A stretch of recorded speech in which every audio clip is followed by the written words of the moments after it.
Berarti ada strategi-strategi yang dirubah ya Pak ya? Betul. Nah, apa aja sih strategi yang sudah dilakukan oleh KPU Kota Mataram khususnya untuk mendekatkan diri kepada pemilih milenial ini? Untuk strategi sebenarnya kita untuk sosialisasi tetap. Sosialisasi kita selalu melibatkan mahasiswa, OKP. Ini salah satu juga bentuk sosialisasi. Betul, itu yang pertama. Terus kedua kita menggandeng stakeholder. Banyak stakeholder kita gandeng, terutama media. Media baik cetak, tulis maupun elektronik ini kita tetap kita gandeng. Selanjutnya kita juga di media sosial KPU Kota Mataram sekarang kita aktifkan semua media sosial kita ada, dari IG, dari TikTok. Nah, TikTok yang belum ini. TikTok harus Pak. Ini TikTok anak yang muda belum ini. sekarang ini tidak bisa lepas dari TikTok ya. Kalau yang di rumah bilang, wah saya nggak punya TikTok, palsu. Nah kebetulan kami ini yang komisioner tidak ada yang punya TikTok masalahnya. Waduh, berarti harus ada komisioner milenial Pak. Betul. Oke. Nanti kita siapkan ini, siapkan talentnya. Siapkan talentnya, siap. Jadi kalau media sosial lain sudah aktif Pak ya, Sudah Instagram, aktif, Facebook, hampir website. tiap hari kita update untuk apapun informasi ataupun kegiatan yang kami laksanakan itu tiap hari kita update di media sosial kita gitu. Oke. Berarti sekarang kalau kita mau tahu anak-anak muda, teman-teman adik-adik kita lah gitu yang mau tahu tentang KPU atau mungkin persiapan pemilu bisa lihat di website atau di Instagram ataupun di Facebook dari KPU Kota Mataram. Iya. Oke, tapi kalau untuk yang ke kalangan, mohon maaf, kalangan agak-agak ya 30 plus, 35 plus ini tetap jalan ya secara tetap jalan. sosialisasi. Betul. Ya standar lah ya, kayak biasa. Kalau yang untuk 30 ini biasanya kita merangkul stakeholder daerahnya, ormasnya, termasuk ormas-ormasnya baik organisasi keagamaannya maupun masyarakatnya itu tetap opinion leadernya lah ya.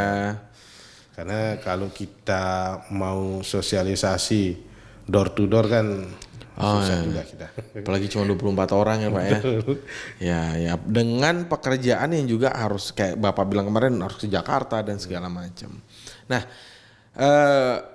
2019 Pak, berapa persen golput kita Kota Mataram? Kita termasuk yang tinggi di 2019, itu melebihi tinggi di Indonesia. Betul, itu melebihi standar target nasional kita. Target nasional itu kan di 75%. 75% harus memilih. Betul. Nah ini kita di angka 80. Di angka 80 memilih kita kemarin. Cuma berarti masih aman lah ya, meskipun 5% lewat. Karena memang kalau kita berbicara pemilu secara umum, memang kita salah satu keuntungannya serentak ini adalah banyak yang bergerak. Sehingga calon-calon ini kan banyak itu. Caleg ini baik Dewan Provinsi, Dewan Kota maupun RI, DPD ini bergerak semua. Gerilya lah ya. Tidak mungkin mereka hanya diam saja. Siapa yang pilih ya. Nah, ini sehingga banyak tim kita, banyak teman kita mensosialisasikan hari H itu. Gitu. Kalau kita sosialisasi supaya memilih, mereka sosialisasi supaya dipilih. Betul. Pada prinsipnya kan satu, bahwa pemilu itu ada di tanggal itu. Ya, kita hitung-hitung dibantu untuk informasi. Besok ada pemilihan umum. Dari 80% Pak ya. Betul. 80% Kota Mataram. Nah, target tahun 2024. Untuk target 2024 ini di atas 75. Tetap di atas 75%. Karena standar nasional ya. Betul, 75%. Karena juga kami ini belum tahu ini pandemi ini sejauh mana. Betul. Karena memang tidak kita pungkiri bahwa masih banyak juga warga kita yang masih takut. Betul sekali. Berinteraksi luar lah kita bilang itu banyak sekali. Gitu. Meskipun vaksinasi sudah ya bisa dibilang untuk Lombok ini udah berhasil Pak ya. Betul. sudah berapa persen untuk vaksinasi itu kan sudah lewat dari 70% untuk standar, kita lewat kalau nggak salah Kota Mataram aja udah sampai 90%. dan semoga tidak ada. Semoga tidak ada. Itu yang karena kalau kita lihat kayak tiba-tiba ada virus baru segala macam. Ini kapan selesainya sih gitu? Ini kalau malah kita baca di media kan di Cina lagi lockdown juga. Lagi lockdown Khawatirnya ke sini lagi kan. Nyambung lagi katanya ada resesi 2023. Aduh, ini gimana ini gitu. Ya semoga tidak ada sesuatu yang apa ya. Kita Lombok apalagi ya 2018 gempa bumi, 19 kita baru bangkit, 20 kita lockdown lagi karena Covid. Ya, 2022 sekarang kita kayak mulai bergerak lagi nih. 2023 semoga lebih baik lagi lah Pak ya. Amin. Apalagi dengan pergerakan ekonomi Lombok yang sekarang sudah bisa ya keren lah kita bilang. Maksudnya ada MotoGP, ada event-event internasional yang dilakukan di Lombok. Tapi nah kalau kita tanya kembali ke 2019, pemilih kita ini bertambah apa berkurang Pak? Yang ada di Mataram? Bertambah. Betul.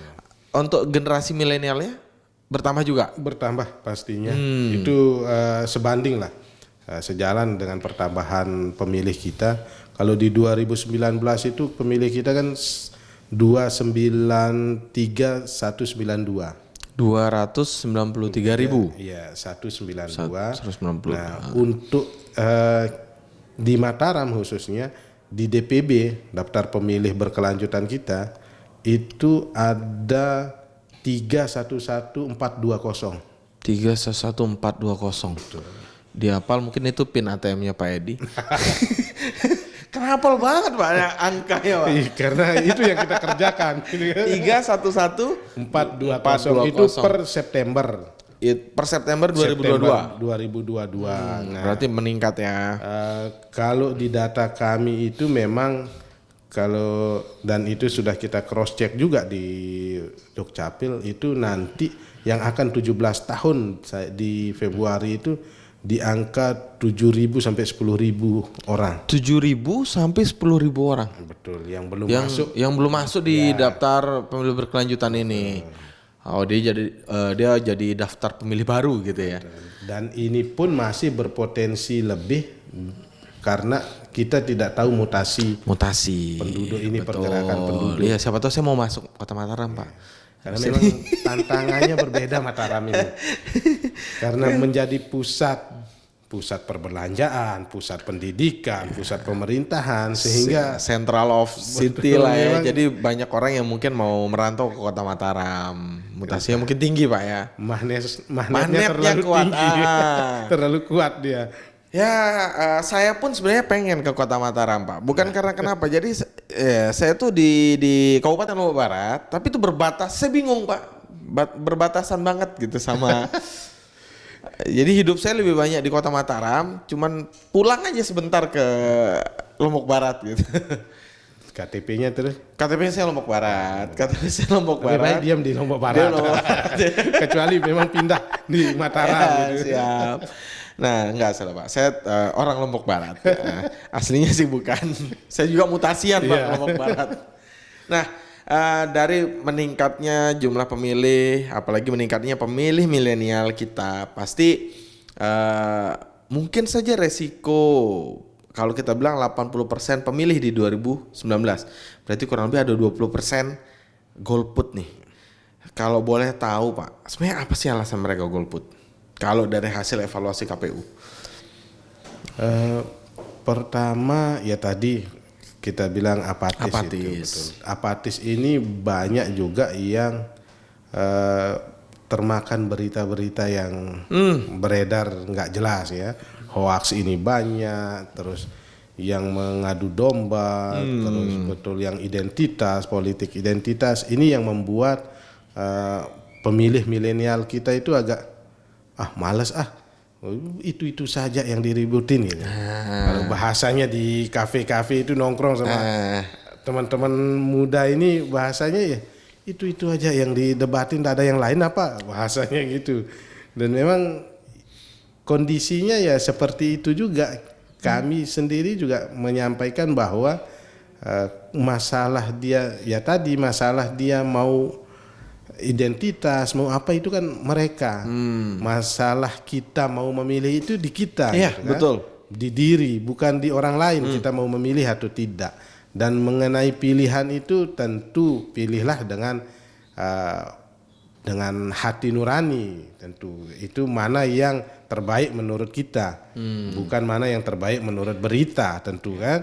Nah ini beritanya mau apa juga kalau kita menganggap si ini yang baik dan si B yang buruk ya nggak urus gitu kan. Toh juga kerahasiaan memilih itu kan dijamin. Betul. Hanya Anda dan Tuhan yang tahu pilihan itu gitu kan. Nggak ada yang tahu siapa. Karena kita nggak ngisi formulir di dalam, dan tidak tulis nama juga di tulis sana. nama waktu nyoblos. Benar. Kecuali ditanda banget ya coblosannya gitu ya. Coblosnya agak miring kiri gitu. Atau ada cap jempolnya, Ada cap jempolnya gitu kan, baru akan ketahuan. Oke.